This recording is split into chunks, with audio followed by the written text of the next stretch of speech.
International students won't be able to make the team, but I know from experience that international students and Canadian students are looked at the same. If they're the best for the team, they're going to make the team. Yeah. Today we are at the Delta School District with Karen Simons. She is the director of the International School Program at the school district, and she's going to tell us a little bit about Delta. Why is it such a unique program?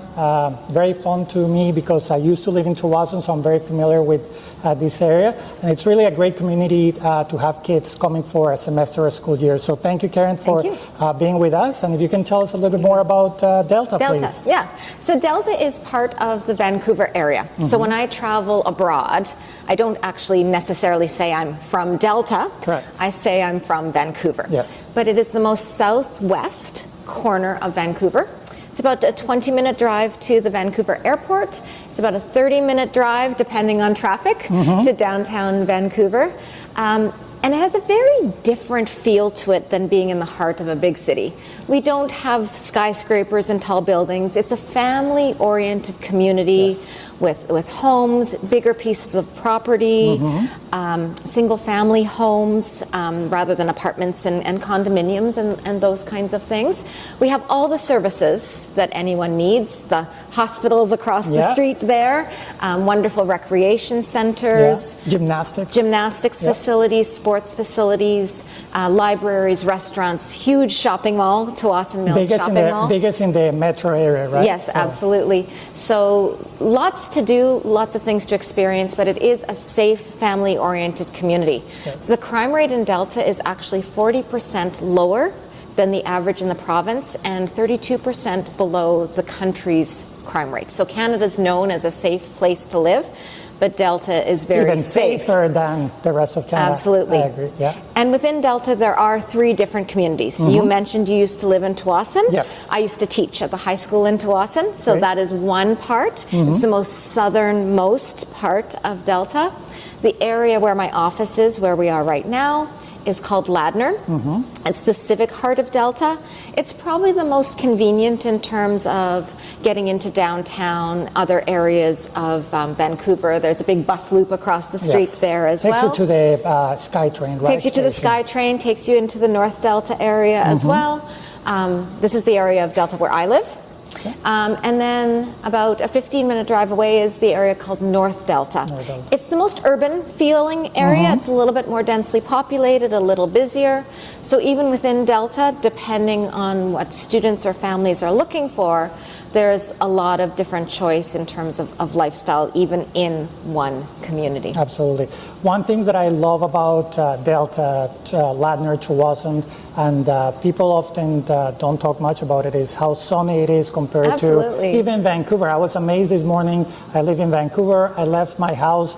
It was actually a little bit cloudy and rainy, and then you start driving towards Ladner, Tsawwassen, 20 minutes, and then it's all beautiful and sunny skies. So it's quite a big difference in terms of weather as well. Yes, absolutely. Tsawwassen is actually an indigenous word, and it means hole in the sky. And it is because we do get hundreds of hours more sunshine because we are far away from the mountains. And I can stand in my bedroom window and look towards the mountains, and the mountains are covered in clouds, and I'm in complete pool of sunshine in my backyard. So it was the perfect example for that. So so that's another great thing because often, like students like the sunny weather, so this is a good possibility. And in terms of the schools, you have elementary, you also have high school. Students usually come for a semester or a year, I guess is the most common one. If you can talk to us a little bit about the school program, how it's set up in terms of English requirements, all these kind of things, subjects. Okay. Maybe I'll talk elementary school first and then high school. So in Delta, we have our elementary schools go from kindergarten to grade 7, and our high schools are grade 8 to grade 12. So we don't have middle schools or junior high schools. It's just the elementary and the high school. Our elementary schools are pretty similar to each other. There's not a lot that makes one elementary school different than another. So when we're placing elementary students, we're kind of looking at the area that often parents want to live in because they're coming with their children. What are the resources or amenities or lifestyle there? Even in our elementary schools, we do have ESL for students. So ESL is provided based on their need and delivered based on their need as well. For some students, that might be an ESL teacher coming into the regular classroom and working with students as they need, or sometimes pulling the student out of the classroom. They go to a special class. Yeah. But it is our goal in elementary and high school to have students in Canadian classes with Canadian kids as much as possible. Absolutely. Because that's how they're going to learn English, and that's the kind of experience they're here for. Absolutely. They're not here to be in a class with a lot of international students or students who don't speak English. They're here to be embedded. And for you and I, learning a new language at our age, it's a little tough. Yeah, for them it's easy. For children, it is super easy that Absolutely. they pick up on the language skills really quickly. So the younger the student is, really, the lower the language skills that they need, because they do pick it up very quickly. So quickly. They catch up so quickly. We do have, so that's sort of elementary program. High school program, in a year, a student typically takes 8 different classes. And we assess their English when they come, and depending on their level of English and their needs and their educational goals, we may put them in a class or 2 of ESL if they need it. If they don't need it, they don't have to have it. It depends on their level. It depends on their level. And again, we can work with students who are at quite a low level all the way up to not needing ESL. That's all okay. And we'll just place them in classes that are appropriate, where they're challenged, of course, but we don't want them to be so challenged that it's overwhelming to them. And I guess they have also the opportunity to select with the school district certain classes for, I guess, trimester or semester, and then once their skills are a little bit higher, they're already, like get used to the environment and the classes and everything, they can also select other classes in advance. That's right, yeah, we would be sort of what we call a teacher word, scaffolding it, so that at first, there's a lot of structures around, and maybe ESL and physical education and art, and maybe one academic, and then as the levels, then we go to more language-based academic courses. For students who come for a year, which is probably the most common for students from Mexico, at least, typically students will take maybe, depending on their age, 4 or 5 academic courses, and then maybe 3 elective courses, those things that are more fun. And that's a great thing about Canadian school, is the number of choices there are around electives can be exciting. A little bit different than what they're used to, right? Yeah, so there's courses in business, in fine arts, in performing arts, in things like robotics, in computers, in engineering, in cooking and hospitality, and sometimes even specialty PE courses, that it's not just physical education, but if you really love volleyball, you might be in a physical education class focusing just on volleyball. That's great. Film and television courses. So there are so many different choices of things students can try. And oftentimes students from overseas across the planet look at this as a way to figure out what they want to do with their lives, because they're exposed to such different things than they would be normally. And maybe something that they don't have at home, or is not common, and then they explore that possibility. Then it's like, oh, now I realize through this class that I did in Canada that I love film, or I love the arts, or I love something that maybe was completely different. It may be engineer or robotics, right? Like it could be anything. So that's great. Okay, thank you so much. And then another question that they often ask us is like, once a student is here for a year, how does that translate into their, if they're not finishing their education in Canada, how do they basically do the transcripts? How does that process work? Depending on the country and the school, sometimes there's different requirements. Some schools are very receptive to students just going back with a report card, and that's fine. But there is a process called an apostille, where we prepare an official document that has an official template to it. My signature is on file with the Ministry of Justice. We send that document to the Ministry of Justice, and basically they certify that is an authentic document, that I am a person that is I guess, legally allowed to issue that document. I am who I say that I am, and then they attach a certificate to that document, and that basically, again, is certification almost universally that this is a document that can be used in their home country, to validate that year abroad or semester. Yes. So we charge a fee for that if that is what was required, but then from our side we take care of all of that. So it's basically something that we work together with the clients to understand what the need is in their home country. Correct. And then if they need, whatever they need, basically the school district provides for them in order to validate that year. Correct. Okay, perfect. Yeah. Excellent. Finally, I wanted to ask you a couple of things, or two final things. The first one is in terms of extracurricular activities. What options do they have based on basically where they live? If you can give us a little bit of an insight on those extracurricular activities. Perfect. Delta does have a lot to offer for students. So there's the extracurricular activities associated with the school. So sports like soccer and basketball and volleyball, track and field, swimming, badminton, they're pretty universal in schools. Some schools or some sports students have to try out for, but a team, for example, like swimming, any student could participate in. And sometimes parents worry that, international students won't be able to make the team. But I know from experience that international students and Canadian students are looked at the same. If they're the best for the team, they're going to make the team. So, for example, one of our high schools, Burnsview Secondary School, last year I got a weekend text from a homestay parent saying, Karen, you've got to come see the game today because the starting 5 of the senior girls basketball team are all international students. So we've had students who are, of course, make all the different teams. We've had students who are lead in the school musical. We have students who have been elected school principals or presidents.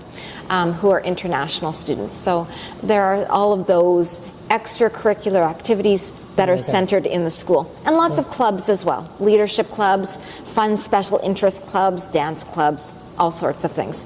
And then there's what's offered in the community. Through the recreation? Through the recreation centers. So we have a lot of dance programs.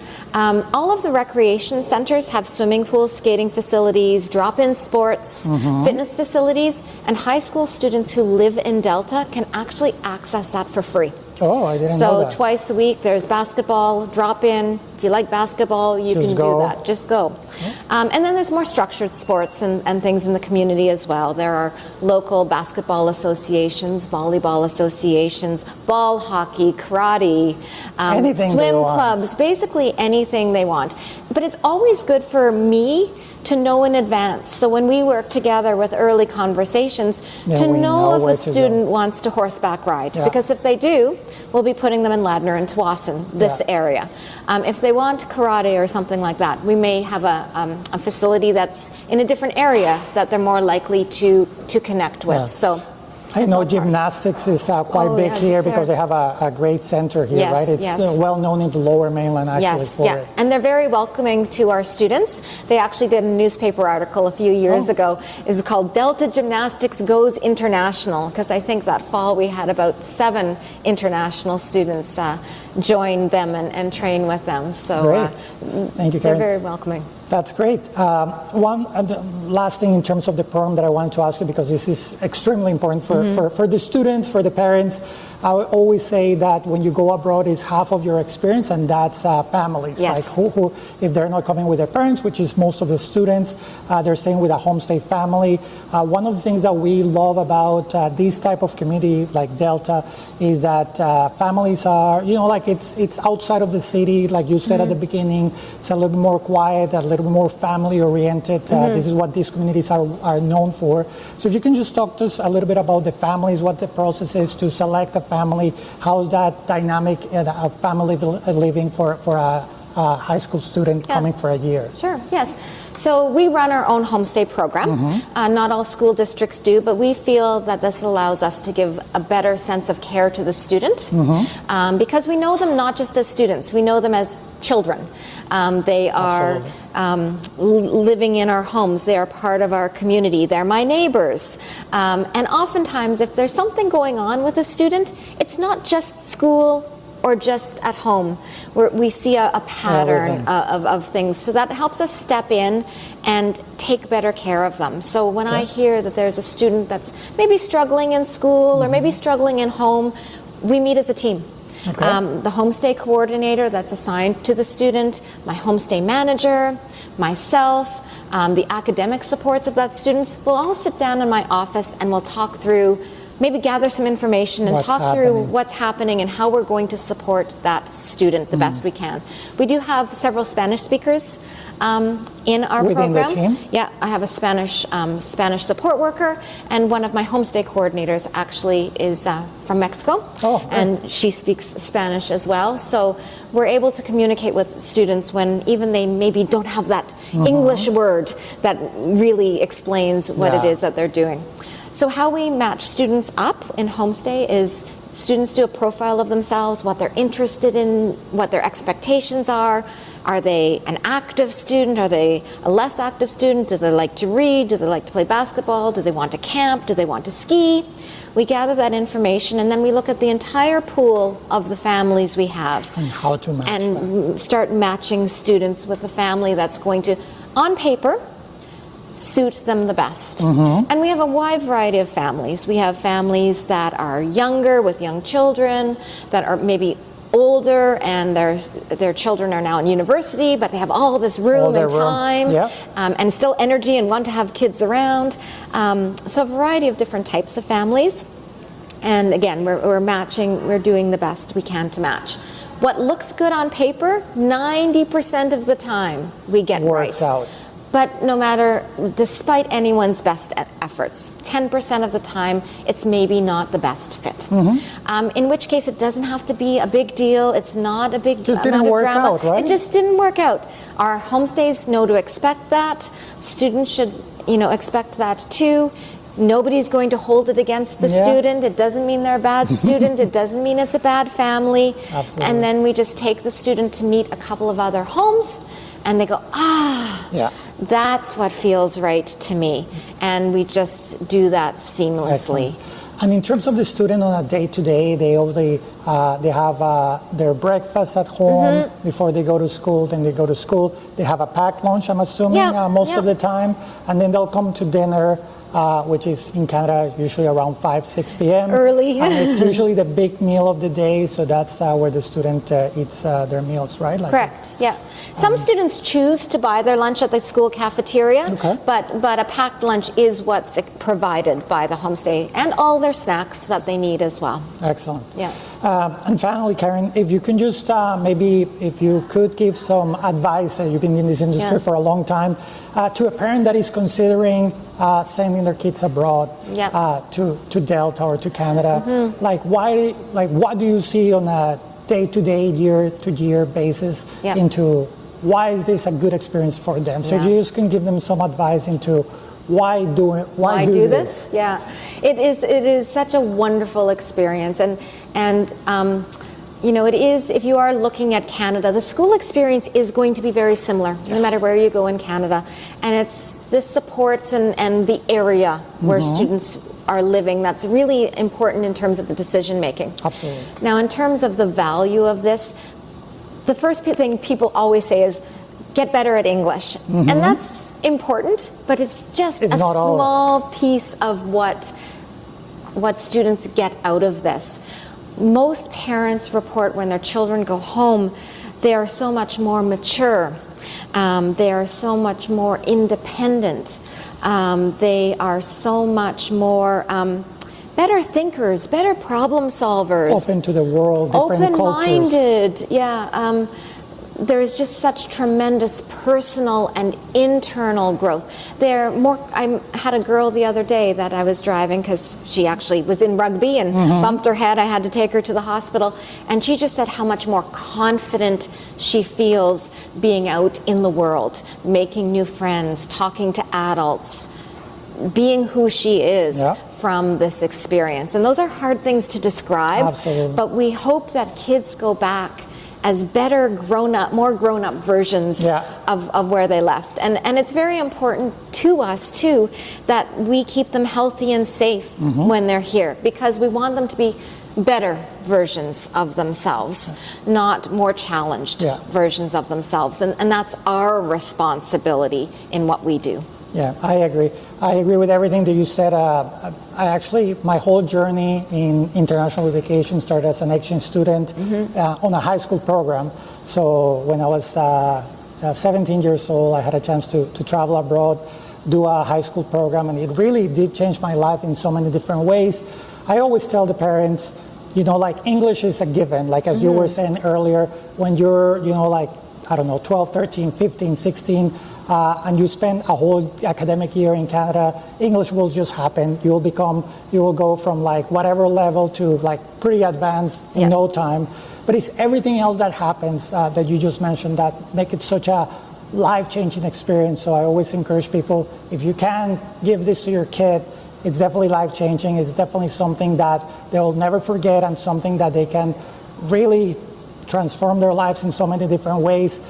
Even down the future, they can make decisions that because of that experience they're able to do. So sometimes I liken it to, it increases their toolbox for life. Yes, there's the English, but different cultures solve problems in different ways, treat employees different ways, treat other people in different ways, and it also acts as a mirror onto their own culture. I find that students who do this experience can turn around and examine their own culture and where they're from and say, the way we deal with this is brilliant, and the way we deal with this is brilliant, but the way the Canadians do this, this, and this is way better than what we do it. And so it just increases, again, this toolbox of the way to deal with things throughout their life, and the ways, the insight to look at themselves, to look at their culture, to look at their country, and make decisions for the rest of their lives. That's great. Thank you so much for your time. This is a great conversation. Hopefully you guys are considering sending your kid to a school district. This is one of the best. We like it a lot. It has a lot of unique things.